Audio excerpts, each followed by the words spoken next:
గత ప్రభుత్వం కళ్ళ ముందే మీలాగా చదువుకొని సివిల్ సర్వీసెస్లోకి వచ్చి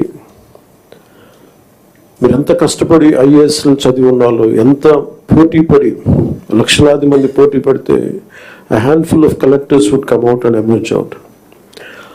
అలాంటి ఒక ఎమినెంట్ వ్యవస్థని, బలోపేతమైన వ్యవస్థని గత ప్రభుత్వం దాన్ని ఒక ఆటబొమ్మలో చేయడం మా అందరికీ చాలా బాధ కలిగించింది.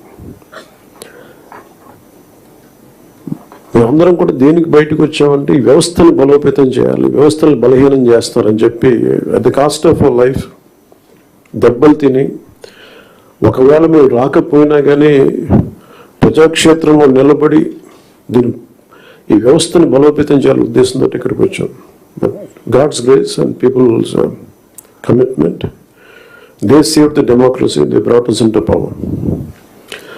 ముందు మీకు ఎందుకు దృష్టిలో ఉన్నా చెప్తున్నా అంటే, we're here to strengthen you, we're here to empower you, we're here to stand by you for good governance and accountable governance.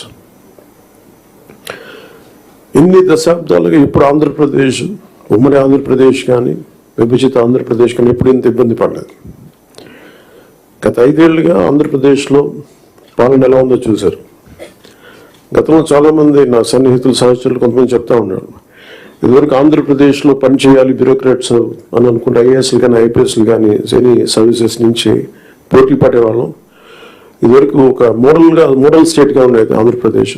ఇప్పుడు కూడా model state in the last 5 yearsలో.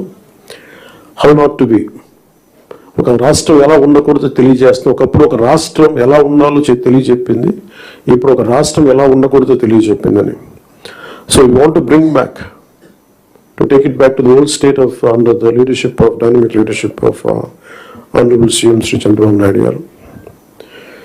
ఆయన అనుభవం, ఆయన దిశానిర్దేశం ఈ రాష్ట్రానికి బలంగా మేలు చేస్తుందని మీ అందరికీ తెలుసు, మా అందరికీ సంపూర్ణ నమ్మకం ఉంది. నేను పంచాయతీరాజ్ రూరల్ డెవలప్మెంట్తో పాటు forest science and technology, environment శాఖలు కూడా తీసుకున్నాను.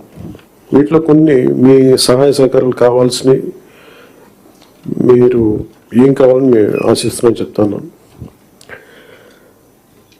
ఈ సంవత్సరానికి సంబంధించి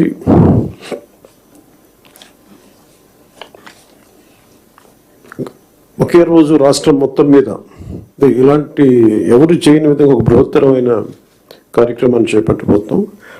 ఒకే రోజు రాష్ట్రం మొత్తం మీద 13,326 గ్రామ పంచాయతీల్లో ఉపాధి హామీ పథకానికి సంబంధించి రాష్ట్ర చరిత్రలో ఇప్పటి వరకు ఎవరు చేయని విధంగా చిత్తశుద్ధితో గ్రామ సభలను ఏర్పాటు చేసి గ్రామ సభ రెజల్యూషన్స్ చేయడం జరుగుతుంది.